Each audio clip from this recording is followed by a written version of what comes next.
Ian Casselberry joining us right now, of course, on the Wise Lines. So let's talk a little Major League Baseball headlines because, sadly, there's a baseball connection in the helicopter crash that took the life of Kobe Bryant, his 13-year-old daughter, Gianna, and 7 others. And Ian's appearance presented by Andrew and Greg at VistaNet Telecommunications.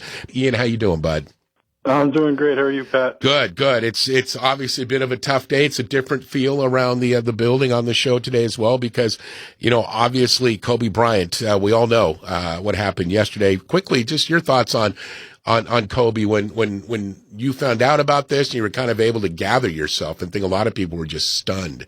Yeah, I found out about it a little bit late. I was unplugged and actually wasn't feeling too well, so I was down for a nap. But yeah, as soon as I woke up, I'd seen that my phone had been blown up with texts and emails and so forth. So that's how I found out, and then turned on the TV right away. And just absolutely stunning. I mean, had I experienced this in real time, I probably would have thought it was a joke at first. Unfortunately, in this internet age, sometimes we have these hoaxes of people, celebrities who have passed away, and then we found out it was all made up. And I certainly would have thought that at first about this Kobe story, but it's just very, very troubling. I'm actually pretty upset, reading these news reports about it. Sounds like that helicopter never should have even flown. And I'm sure we'll find out plenty more once the NTSB investigates. But just so sad. The 9 people,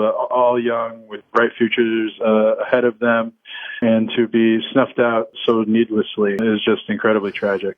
Indeed, and I want to get your thoughts because I'm curious as to what you're hearing. From what I understand, I know the fog was an issue, and the pilot, who's Kobe's longtime helicopter pilot, by the way, basically was asking air traffic control to base. I don't know what the term is, the official term is, but he was asking them to stay in constant communication with him to help guide him out of the fog. And apparently, the helicopter was basically going up. It was rising, trying to get above the clouds. It got up to about 2,400 feet, and then it came crashing down. I think it landed about 1,400 feet above sea level, and it came in at a pretty good clip. But what are you hearing more about this helicopter? From what I understand, is a solid helicopter through the years, but owned by the state of Illinois back in the day. Yeah, what you're referring to is, I think it's called flight following, where the air traffic controllers kind of guide pilots through fog and with their use of instruments. Like you said, a veteran helicopter pilot, a solid, reliable helicopter. But when you hear things like the LAPD, it didn't even authorize their helicopters and aircraft to be in the air because of that thick fog. Yeah, and then witnesses at the scene, at least 2 of them said that the fog was so thick that people were having trouble driving. One compared it to, swimming in milk. So it certainly sounds like nothing that should have been flown in. And maybe because it was considered a relatively short trip, that it was okay despite the risk. But again, it just seems so. Reckless is a strong word, but when you hear about the conditions, you just wonder if this was a decision that just never should have been made. Oh boy, and that will be discussed for sure. I did read that as well, and it's a great point. I mean, the LAPD search and rescue, that helicopter and others, they were grounded that morning. And having lived in Southern California, near and on the coast, I can tell you, man, that fog can get thick very quickly, and it doesn't burn away, and usually till like at least early in the afternoon.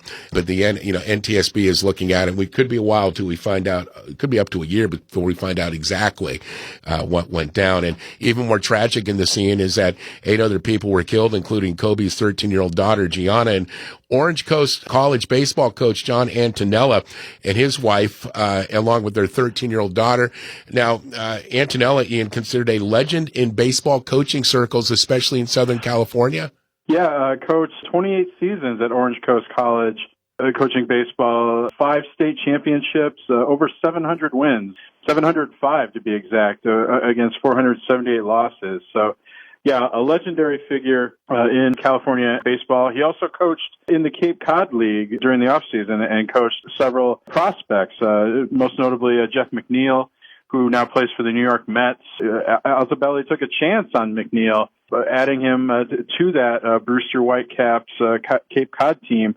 McNeil says he wouldn't have made it to the majors if he didn't get the exposure and the experience that he got in the Cape Cod League, thanks to Altobelli. So he also coached Aaron Judge in the Cape Cod League, Yankees slugger, and right now Travis Monyo. He's from the University of Oregon, one of the top prospects in the White Sox organization. So his son, also Altobelli's son, JJ, is a scout for the Red Sox. So quite a bit of influence in Major League Baseball as well as at the amateur level.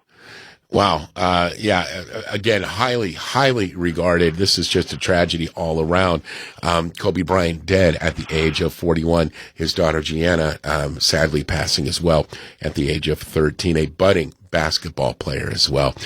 Ian, we will move around the league. It's Ian Casselberry joining the Wise Guys, presented by VistaNet Telecommunications. Hey, what's up with the Reds, Ian? Traditionally, one of baseball's cheapest teams, they're spending money like a sugar daddy at the club this offseason. Which is the latest player signing?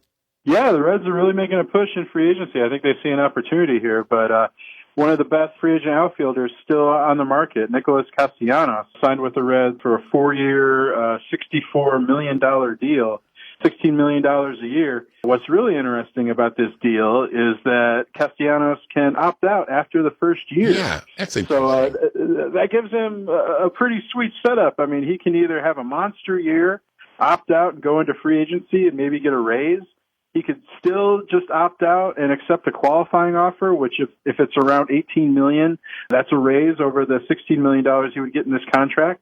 Or he could stay with the Reds and collect, $48 million more over the next 3 years. So a pretty sweet deal for Castellanos, as if the money wasn't enough. Yeah, no kidding. My goodness. The Reds. Oy vey. I've never seen, I'm trying to remember, Ian, if there's a deal where it's a 4-year deal or whatever it may be, multi-year deal, and the player gets an opt-out after 1 year. Do you know why the Reds allowed that to happen, or okay with that at least? I've never seen an opt-out after 1 year. Usually you see 2 years or 3 years. My guess is that they thought that's what it would take to sign Castellanos. I know the Cubs were still hoping to re-sign him. The Braves were out on him after signing Marcell Ozuna. So I'm not entirely sure how large the market was still for Castellanos, but they do need an outfield bat.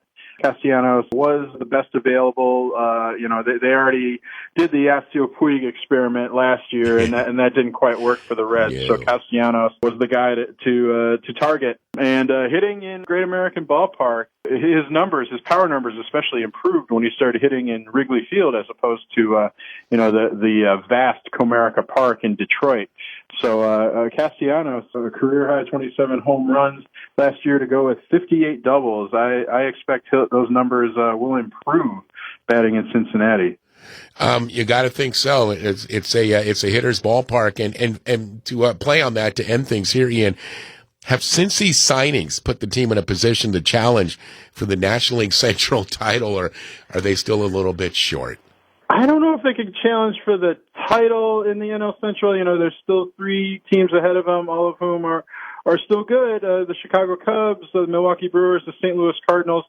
You think maybe that all 3 of them will slide a little bit, especially, if the Cubs trade Chris Bryant. If the Cardinals aren't able to add to their pitching, they just lost Marcell Ozuna as well.